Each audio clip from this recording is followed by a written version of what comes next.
Hey man, I'm Chris with PhoneCats, and here's a short vid, I hope, of my Master of the Dimir deck. Here's a quick flick through. I got the Guild Mages, Sprites, Rats, Last Gas, Bindings, Chittering Rats, the card draws, Time Ebb, the discard, the clones, the flyers, all 4 more wise. I need them. Shadowborn Demon, Dire Undercurrents, Fool's Demise, Beacon of Unrest, Necropolis Reagent, Spinal Embrace, and Stolen Identity. I got 9 islands and 11 swamps, and if you want to clone this build, well, here's what I'm not playing with, and this is also a fast way just to put all your cards in the deck and then pull them out and just copy it. Pull out all Thought Scours, Counter Squall, Treasure Hunt, the Ruffian, the Threads of Disloyalty, Archaeomancer, the Mask, Reigns of Power, Humor Me, Lobotomy, Sleep, Mental Vapors, Illusory Armors, Shadow Slice, the Horror, the Vidalcan Dismissers, Vampire, Smog, the Artifact, the Whale, the Primordial, the Mind Leech Mass, and the Avatar of Will. Okay, so this is a thin 60 cards, and I really like this deck the way it is. Here we go, man. There's just so much card draw, and I don't know. You can play with the Thought Scours, but I'm not right now. And humor me and try this deck list and see if you can squeeze out some weird wins. It is a weird build, and I think, of course I say this, but I think it's like a skill-based build to where if you're good at Magic, it'll make you think, and each situation is going to be completely different. I feel like this about my enchantment deck too. So turn 1, your only play is a land grab. That's cool. That means late game you're not going to be top decking things that are super disadvantageous, and even Thought Scour isn't a bad play. Turn 2, you got a lot of creatures you can play. Oh my god, you have 14 spells, and all of them are going to be creatures, or most of them are, so you can always have a chump blocker. Dimir Guild Mage, and they're going to kill this, so just know that. If they leave it on the board, you start getting card advantage, and that's all this deck is. Surveilling Sprite, when this thing dies, draw a card. Ravenous Rats, when this thing comes into play, they discard a card. It's really crazy, dude. Like, what Ravenous Rats will make people discard? And if you top deck it, sometimes in late game, sometimes you'll draw it and it's a dead draw. And they have no cards in hand. But, I mean, then you're just getting a chump blocker, and that's fine. This thing too, late game, it can just be a chump blocker, and it'll just delay the game, and that's what this deck does. When it dies, you draw a card, so you want it to die, which is kind of weird. I'm playing all 4 Last Gasps. This is like a build for this meta where you want to try to survive, and it's cool looking at this deck and seeing what I'm not playing with, because it's all this just iffy, middling stuff to me that's like, some of it's momentum changey, some of it's just kind of like fluky, but whatever. Hands of Binding. Oh, those Last Gasps are like non-negotiable. Like -3/-3, it'll combo with some of your little Peasley creatures and take out 4/4s and 5/5s. Hands of Binding, man, I wish I could play with more of these. 2 mana, you tap a creature, and now you cipher one of your little tiny creatures, and then you attack. And then that creature doesn't untap. You normally just double it down on the same creature. But then from then on, you're able to have this creature potentially squeak through and then lock a creature out. It's nice. It's just a nice delay. It's like a fog every turn, kinda. Early game. Chittering Rats. I don't even know where to begin. This card is so annoying, and I've done some sick recursion to where you just have them putting cards back on top of their deck. We'll keep rolling, but this is one of the combo decks that's fun to play. I'm playing with Consult the Necrosages. Dude, I wish that this Mind Rot was a Consult the Necrosages and Divination was a Consult the Necrosages, but we can't always get what we want, because that's what this is. Like, the alpha version of this deck would just have 4 of these and be so dope, but instead you get these other cards to where they choose for you. But I play with them all, and I guess you can kind of look at it as playing with 4 Consult the Necrosages, and that's what I'm going to do from now on. And just think like, yep, that's what I wanted to do. Okay, you got a Time Ebb. I like the mechanic, put a creature on top of its owner's library. It does the same thing as a Chittering Rat, basically, except it does it for creatures, so it slows them down. Did they have enchantments on that creature? Did they have +1/+1 counters? That's cool, because they're gone. We already talked about those other cards. Man, I love just thinking of this 4 Consult the Necrosages. That's like my new justification for playing with all of them. And I've taken them out before, but it's just straight card advantage. Evil Twin. Dude, this card is combo-tastic, and every day, like, something new is discovered about it. By me, at least, or I have, like, a new epiphany. Check out the Magic the Gathering forums, because people are just, like, always, there's always new stuff popping off. This deck, or this forum post is just, like, the only one that's updated frequently, because people just want a deck that's challenging, and this is one of those decks. I'll get back to Evil Twin later, because I just want to go through all the cards. Doomsday Spectre, you bounce a rat to your hand, basically. Or a Sprite, which would be a poorer play, but still doable. So that's something that when this thing comes into play. Normally you want to do it to a rat, and that's all your targets really are. You got rats and sprites. You can bounce a guild mage, but that's disadvantageous. Same thing with that sprite. That's like not an ideal play, but whatever. Whenever this thing hits an opponent, you look at their hand and discard a card. So they're gonna kill it. If they don't kill it, you are sitting pretty. And then worst case, if you had a rat, you'll be playing a rat again. And then they either discard a card from that, or they put a card back on top of their deck, which is somehow more frustrating at times.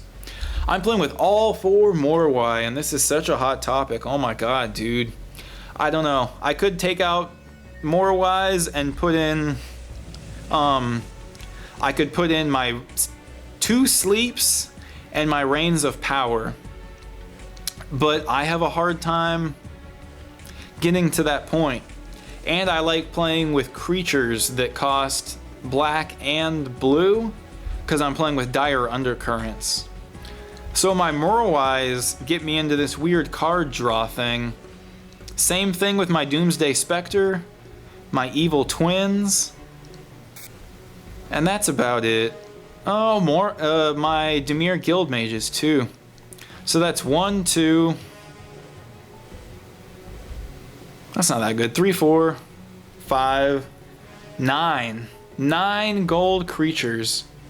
And then I think it even triggers off Stolen Identity, but I'm not sure. Yep, it's whenever a creature enters the battlefield. So I don't know, man. It's almost like you get yourself in this insane win or die situation, and they're either going to kill your Morois or something crazy is going to happen. But I'm playing with them. Let's keep rolling. I'm playing with Shadowborn Demon. I thought this vid was going to be short. It's 5 mana for a 5/6. When it comes into play, destroy a creature. And at the beginning of your upkeep, if you have less than 6 creatures in your graveyard, you have to sack one. So that's kind of weird, but most of the time you'll play this on turn 5 and then kill a creature, and then you have a 5/6 flyer. And then sometimes you'll sack a sprite, sometimes you'll sack a rat. That's normally it. You'll sack a rat or a sprite. Situationally, that's about it. Or you'll just sacrifice itself, or you could sacrifice a Moroi. I don't know if that would be disadvantageous or not. But whatever, let's keep rolling. There are little weird combo locks, and we're starting to get to them. Dire Undercurrents is just card draw. It combos with Moroi. I don't know. There's another build of this deck. I mean, there's a billion builds of this deck, but there's one to where you wouldn't play with Dire Undercurrents and one with Moroi. But I'm feeling this build. Fool's Demise is one of your combo cards. Okay, whenever the creature dies, it comes back into play. And when Fool's Demise goes to the graveyard, it goes back to your hand. So every turn, you can be chump blocking with a rat in like a worst case scenario.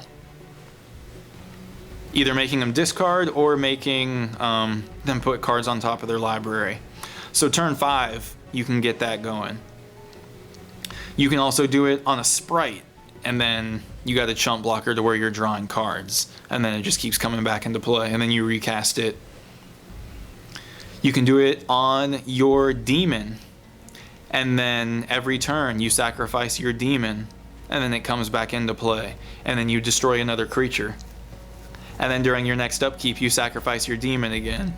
And each turn you're recasting Fool's Demise. It doesn't combo with Morwai. I mean, there's a moment to where it could be your win con. It doesn't really combo with this, does it? I don't know. Nah, not really. Okay, Evil Twin, here we go. This is one that I recently discovered or just heard about on the forums. You cast Fool's Demise on this, and then whatever you make it, every turn... Not every turn, no? Does it work like that? Whatever, you can kill this. You can kill itself.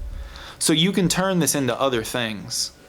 You can turn it into a sprite, you can turn it into a rat, you can turn it into... One thing is a Din Rova Horror, and that one's okay. Like, maybe there's room for that somewhere, but try this build out as is. And that way, every time that this thing comes in, you return a permanent back and then they discard a card. I don't know, that's alright. But yeah, every turn you're doing this and then killing itself. I can't even like comprehend what the best target would be for it. Would this be cool? And that's just another way to do that? And then this deck just has so much juicy card draw and delay. It's like, I'm gonna make it to the mid game. Definitely. And then I'm gonna, like, there's gonna be a Morwai that you're gonna have to deal with. And then by that point, I either have like a funky little combo going with something, or I'm just sprinting towards it with card draw. But let's continue. Like, this is the build that I'm playing with right now, dude, and it's pleasant. At least give it a chance. Give it a shot. Beacons of Unrest. You know what? Don't listen to people if they tell you to play with the Beacons of Unrest, or how many times they Archaeomancer to Beacons of Unrest. I tried playing with Archaeomancers just for that reason, and this thing always goes back into your library, so get that cream dream out of your head. Anyways, Beacon of Unrest, you pull an artifact or a creature. I've never had to do an artifact yet. That'll show up later when we get expansion decks. But pull any creature back. Sometimes you're going to do it to your opponent and it's going to get crazy. Sometimes you're just going to do... I don't even know what would be the proest. Like, rats would be pretty weak. Evil Twin could be cool, and then just cloning something that's on the field. Never a Morwai. Shadowborn Demon's kind of your combo one. Or if they dealt with your reagent, or just anything that's in their graveyard. But yeah, I'm playing with the reagent right now. I take it out a lot, but it's just kind of a cool, consistent way to win. And if you're not playing with it, your deck does start to feel like it doesn't have a good way to win. And it's not Morwais, dude. Morwais just make them deal with it and make them play something. Like, they're not killing you. They're killing your Morwai. And that's pretty much it. Spinal Embrace. So you made it to turn 6 because you play with Morwai. Spinal Embrace them. You can do it on your opponent's turn. And it's cool like Reigns of Power is, but this one, you gain control of it, it gains haste so you hit him with it, and then it kills it. Reigns of Power is just kind of like this weirdo, like hope that you can get a one-shot on him, because otherwise it's nothing. It's like a fog for 4 mana if you do it on the other turn. At least Spinal Embrace like deals with the battlefield. Stolen Identity is the nuts of this deck. This is what I'm card drawing towards. And I don't know, man, it's almost reason to play Archaeomancers. Stolen Identity, copy target creature, Cypher. And GG, man. From there on out, normally it's cloning something that they have in this weird situational play, but you can pretty much Stolen Identity anything. And then you're in combo town, and you're going to be drawing so many cards. I just love the card draw version of this deck. If you draw your Dire Undercurrents, you're going to be drawing so many cards. And I've harped on this before, but it's when something comes into play, when it enters the battlefield. So if you a stolen identity, it puts things onto the battlefield, so things enter the battlefield. So we're back to casting this on a gold creature, and then it comes into play. They discard a card, you draw a card, and then hopefully you have something that flies, and then you swing it again. And there's just so much good stuff. I only have 21 creatures, which is a little concerning. But that's the end of this deck. But yeah, let's just harp on some of the combos and why this deck is fun to play. Stolen Identity is a combo. Fool's Demise is a combo. And that's it. Stolen Identity and Fool's Demise. And the rest of the deck is draw. And discard. And control. So it's like you making them discard cards, messing with their momentum and creatures.